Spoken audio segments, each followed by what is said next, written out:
Olá, tudo bem? Hoje nós vamos falar um pouco sobre a terapia antimicrobiana e antibiótico profilaxia. O grupo é composto por Taylor, Thalita e Luísa. Terapia antimicrobiana e antibiótico profilaxia. O objetivo da profilaxia é a prevenção da infecção de sítio cirúrgico. Não previne outras infecções, a eficácia é limitada, portanto, não substitui outras medidas e nem diminui o risco em caso de quebra de técnica. Quais são os tipos de doenças que podem ocorrer através de infecções? A endocardite é uma doença que afeta o endocárdio e provoca inflamação na membrana que reveste a parede interna do coração e as válvulas cardíacas. Pode ser classificada em infecciosa ou não infecciosa. A infecciosa é uma doença grave causada por micro-organismos que invadem a corrente sanguínea e se instalam em áreas danificadas do revestimento interno do coração, o endocárdio, em válvulas cardíacas defeituosas ou com próteses instaladas e nas grandes artérias. A endocardite infecciosa aguda, o patógeno provável são estafilococos, estreptococos e gram-negativos.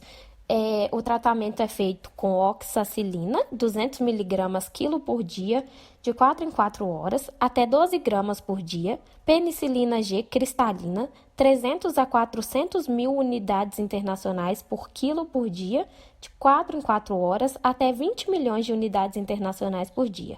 Gentamicina, de 4 a 5 miligramas por quilo por dia, intravenosa, de 8 em 8 horas.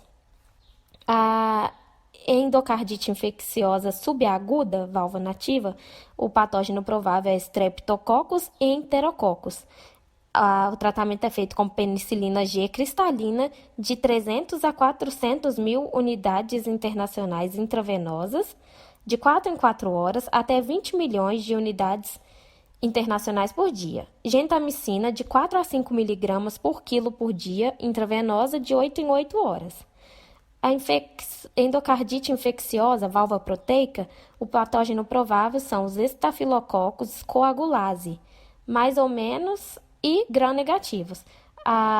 O tratamento é feito com oxacilina, de 200 mg por quilo por dia, de 4 em 4 horas, até 12 gramas por dia, gentamicina, de 4 a 5 mg por quilo por dia, intravenosa, de 8 em 8 horas, rifampicina, de 10 a 20 mg por quilo por dia, via oral, de 8 em 8 horas, até 300 mg por dose. Nos pacientes alérgicos à penicilina G, pode substituir pela cefalotina, de 150 mg por quilo por dia intravenosa, de 6 em 6 horas. A vancomicina, de 40 mg por quilo por dia intravenosa, de 6 em 6 horas. É a droga de escolha nos casos de endocardite infecciosa de origem hospitalar. Terapêutica de acordo com o agente infeccioso isolado. O patógeno Streptococcus viridans e outros estreptococos como MIC para penicilina, 0,1 grama por ml.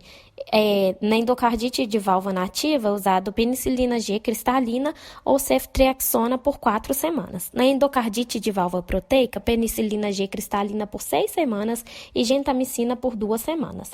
Estreptococo com MIC para penicilina, 0,1 e 0,5 gramas por ml. Penicilina G cristalina por 4 semanas e gentamicina por 2 semanas. Na endocardite de válvula nativa.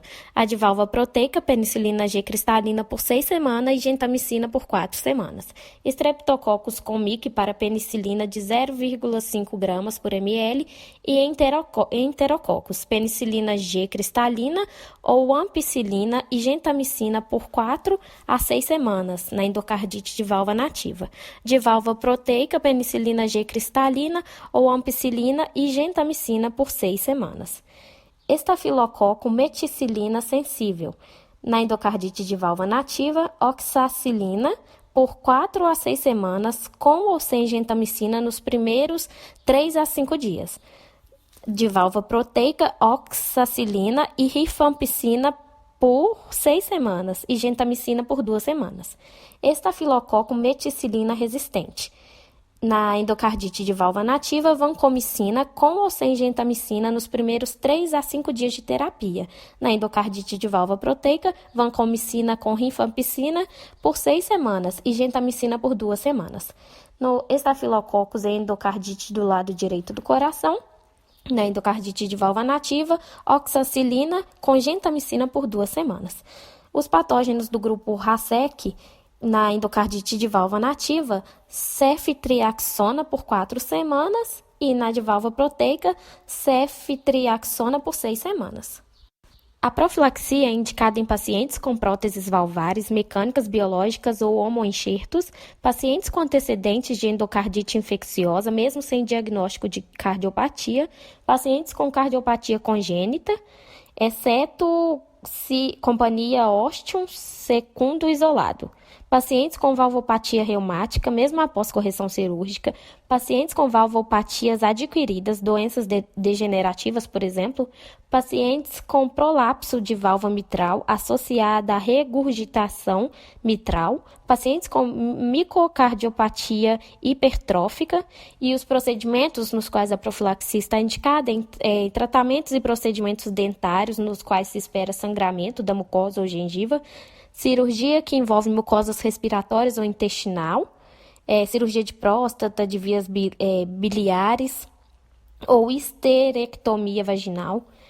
escleroterapia de varizes esofagianas, dilatação do esôfago, dilatação uretral, parto vaginal na presença de infecção.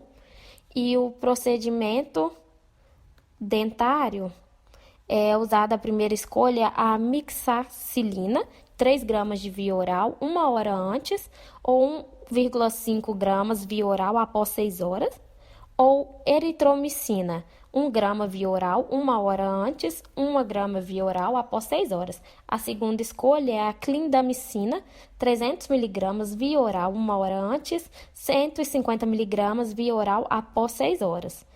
A terceira escolha é a ampicilina, 2 gramas, 30 minutos antes, 1 grama após 6 horas.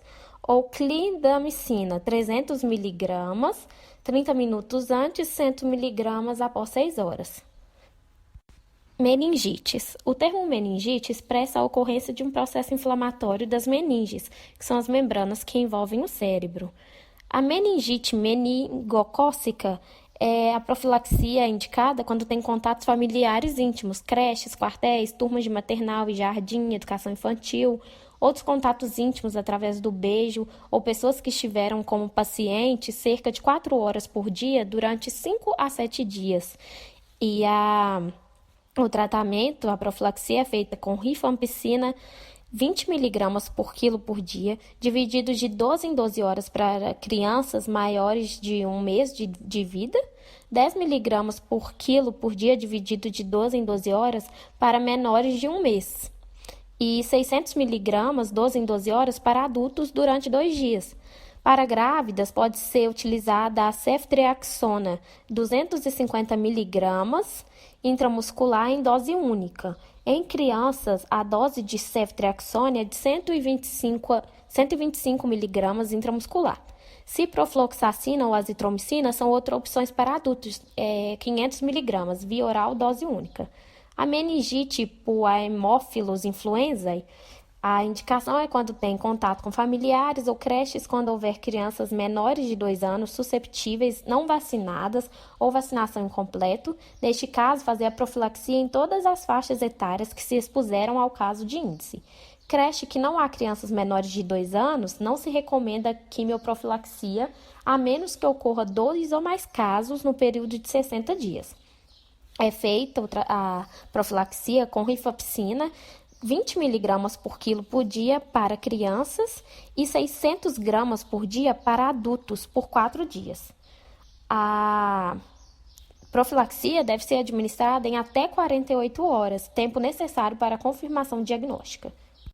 Febre reumática é uma doença inflamatória não supurativa, secundária a uma infecção pelo estreptococo beta-hemolítico do grupo A. Ocorre em indivíduos geneticamente predispostos. Trata-se de uma doença que pode atingir vários sistemas do organismo, isoladamente ou em conjunto, pele, articulações, cérebro e tecido celular subcutâneo. A profilaxia primária baseia-se no reconhecimento e tratamento das infecções estreptocócicas. O medicamento penicilina G-benzatina é utilizada para o peso menor que 20 kg, 600 mil unidades internacionais intramuscular. Para mais de 20 kg, de 20 quilos ou mais, 1.200.000 unidades internacionais intramuscular de dose única. A penicilina V, 25 a 50 mil unidades internacionais, quilos por dia, via oral, de 8 em 8 horas ou de 12 em 12. Adultos, 50 mil unidades internacionais de 8 em 8 horas por 10 dias. Amoxicilina, de 30 a 50 miligramas por dia, via oral, de 8 em 8 ou em 12 horas. Adulto, 500 miligramas de 8 em 8 por 10 dias. Ampicilina, 100 miligramas por quilo por dia, via oral, de 8 em 8 horas durante 10 dias. Em caso de alergia à penicilina, estearato de eritromicina, 40 miligramas por quilo por dia, via oral, de 8 em 8 ou em 12. Dose máxima de 1 grama por dia, durante 10 dias. Clindamicina, de 15 a 25 miligramas por quilo por dia, de 8 em 8. Dose máxima, 1.800 miligramas por dia, durante 10 dias.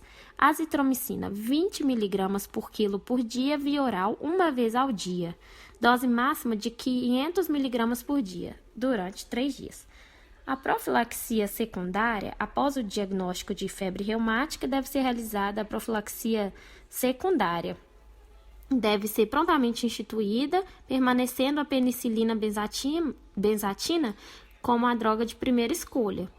As recomendações são: penicilina G-benzatina, para pesos menores que 20 quilos, 600 mil unidades internacionais, intramuscular. Para maiores de 20 quilos, maior ou igual a 20 quilos, 1.200.000 unidades internacionais intramuscular, intervalo de 21 e 21 dias. A penicilina V, 250 miligramas via oral, de 12 em 12 horas.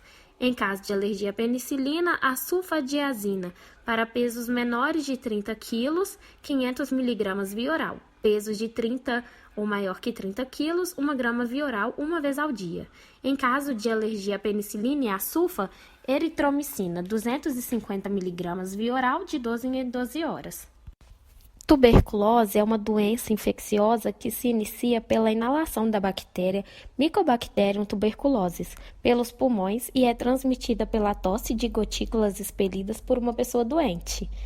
A quimioprofilaxia deve ser administrada a pessoas infectadas pelo Mycobacterium tuberculosis com a isoniazida na dosagem de 10 mg por quilo de peso, com total máximo de 300 mg diariamente durante 6 meses. A indicação é para recém-nascidos, coabitantes de foco tuberculoso ativo. A isoniazida é administrada por 3 meses e após esse período faz a prova tuberculínica. Se a criança for reatora, a quimioprofilaxia deve ser mantida por mais 3 meses. Se não, interrompe o uso de isoniazida e vacina BCG. É indicada para crianças menores de 15 anos não vacinadas com BCG. Na eventualidade de contágio, a sensibilidade à tuberculina pode não estar exteriorizada, sendo negativa a resposta tuberculina. Deve-se, portanto, nesse caso, repetir a prova tuberculina entre 40 e 60 dias. Se a resposta for positiva, indica a quimioprofilaxia. Se negativa, vacina-se com BCG. Indivíduos com viragem tuberculínica recente, até 12 meses, que tiveram um aumento na resposta tuberculínica de no mínimo 10 milímetros.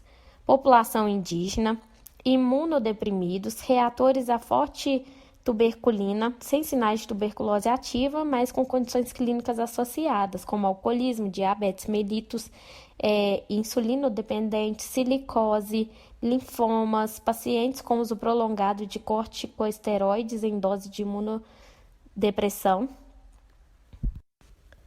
Uma das complicações importantes do ato cirúrgico é a infecção. Vários fatores estão associados a ela: obesidade, idade avançada, potencial de contaminação da cirurgia, doenças de base como diabetes mellitus, infecção à distância e principalmente a técnica operatória do cirurgião. As cirurgias são classificadas quanto ao seu potencial de contaminação em limpas, eletivas sem invasão de mucosas ou outro trato colonizado, potencialmente contaminadas, atingem mucosas, trato digestivo ou genital feminino ou colo com preparo, e contaminadas, envolvimento de tecidos altamente contaminados e infectadas, tecidos com infecção. O risco de infecção é tanto maior quanto maior é o seu potencial de contaminação. A profilaxia antibiótica em cirurgia tem como objetivo a redução do risco de infecção em sítio cirúrgico. Não é concebida para prevenir outras infecções pós-cirúrgicas, como pneumonia ou de trato urinário. Considera-se que o momento principal da contaminação da ferida operatória é durante o ato operatório. Assim, deve haver um bom nível sérico e tecidual no momento da incisão, que dure até o final do ato operatório. Por outro lado, a instituição muito precoce de antibiótico com finalidade profilática levará à seleção de flora microbiana do paciente, contribuindo para a ineficácia do esquema antimicrobiano. Habitualmente não se utiliza a profilaxia antimicrobiana nas cirurgias limpas em que o risco de infecção é baixo. A exceção é o seu uso em cirurgias limpas com colocação de prótese. A profilaxia é geralmente indicada para cirurgias potencialmente contaminadas ou contaminadas. No caso de cirurgia infectadas, faz o tratamento do processo infeccioso. Assim, os princípios básicos da profilaxia antibiótica em cirurgia são: utilizar sempre a via endovenosa, iniciar o esquema profilático durante a indução anestésica em obstetrícia. A primeira dose é dada após o clampeamento do cordão umbilical.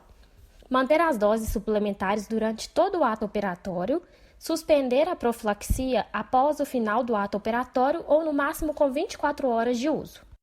Na maioria das indicações, utiliza-se cefalosporinas de primeira geração, cefazolina inicial 1 a 2 gramas e 1 grama de 6 em 6 horas.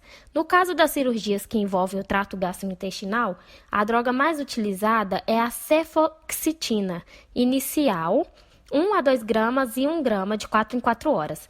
Evita-se o uso profilático de drogas importantes para a terapêutica. Quando ocorre uma infecção pós-cirúrgica, a droga utilizada para o tratamento deve ser diferente da utilizada para a profilaxia. Não há benefício em prolongar a profilaxia além de 24 horas, que, pelo contrário, aumenta o risco de infecção. É importante que o uso de antimicrobianos não seja a principal medida para a prevenção de infecção do sítio cirúrgico. Diagnosticar e tratar infecções à distância antes da cirurgia, corrigir ou compensar doenças de base, fazer um bom preparo pré-operatório e antisepsia de pele e utilizar uma técnica cirúrgica primorosa são medidas fundamentais. A tuberculose é uma doença infecciosa mais frequente nas pessoas vivendo com HIV e tem grande impacto na qualidade de vida e na mortalidade dessa população. Uma pessoa vivendo com HIV tem 28 vezes mais chances de contrair tuberculose do que uma pessoa que não tem HIV. A abordagem inicial de um paciente infectado pelo HIV deve incluir a intrademorreação com tuberculina. Quando não reator, deve ser repetido anualmente. As pessoas com contagem de linfócitos TCD4+, menor que 200 na avaliação anterior, deverão repeti-lo, tão logo seja evidenciada reconstituição imune. Em duração maior ou igual a 5 milímetros, reflete infecção latente, para a qual deve ser iniciada quimioprofilaxia com isoniazida. Entretanto, a quimioprofilaxia só deve ser iniciada após a exclusão de tuberculose ativa, utilizando avaliação clínica e radiografia de tórax. Vários estudos demonstram que em pacientes infectados pelo HIV e com PPD igual a 5 milímetros, a quimioprofilaxia com isoniazida é efetiva para prevenir a tuberculose. A não utilização da mesma está associada a risco de 7 a 80 vezes maior de desenvolver tuberculose. A isoniazida é bem tolerada em pacientes infectados pelo HIV e não está associada a aumento significativo de efeitos adversos hepáticos. A isoniazida deve ser utilizada para profilaxia na dose de 300 mg por dia durante 6 meses, nas seguintes situações: pacientes com PPD igual a 5 milímetros ou história de contato com pacientes bacilífero ou imagem radiológica com cicatriz pulmonar em pacientes sem história prévia de tratamento para tuberculose. Toxoplasmose. A profilaxia primária tem como objetivo evitar o desenvolvimento de neurotoxoplasmose. É recomendada para pacientes com IgG positiva para toxoplasma e contagem de linfócitos TCD4+, menor que 200 células por milímetros cúbicos. O esquema de escolha na profilaxia primária é realizada com sulfametoxazol, 800 mg, mais 160 mg de trimetoprim ao dia ou em dias alternados. Assim, pacientes que recebem profilaxia para pneumocitose estão protegidos contra a toxoplasmose. O esquema alternativo em caso de intolerância ou alergia pode ser realizado com dapsona via oral 100 mg por dia, combinada a primetamina via oral 50 mg por dia. Profilaxia secundária ou terapia de manutenção deve ser indicada após se completarem 6 semanas de tratamento na toxoplasmose. A combinação de sulfadiazina mais primetamina é mais efetiva para a prevenção de recidivas do que combinação clindamicina mais pirimetamina. Doses preconizadas: sulfadiazina 500 mg mais primetamina 25 mg por dia e clindamicina 1,2 gramas por dia mais pirimetamina 25 mg por dia. A profilaxia pode ser interrompida quando ocorrer reconstituição imune sustentada por mais de 6 meses, traduzida pela contagem de linfócitos TCD4+, acima de 200 células por milímetros cúbico. A candidíase oral é uma das doenças oportunistas mais fortemente associadas à infecção pelo vírus da imunodeficiência humana. Vários relatos epidemiológicos enfatizam a prevalência da candidíase em pacientes HIV positivos e ressaltam a sua importância como marcador da progressão da doença e preditivo para o aumento da imunodepressão. Embora o fluconazol seja capaz de prevenir a candidíase oroesofágica, a profilaxia primária não é recomendada. A profilaxia secundária ou terapia de manutenção também não é indicada. A candidíase esofágica é uma das formas de infecção oportunistas que podem ser definidoras na AIDS. O tratamento de escolha para a candidíase esofágica é o fluconazol, de 200 a 400 mg por dia na dose oral, ou 400 mg por dia endovenoso nos casos de disfagia importante. A anfotericina desoxilato na dose de 0,6 mg por quilo por dia pode ser uma alternativa para os casos refratários ao fluconazol. E aqui estão nossas referências. Muito obrigado.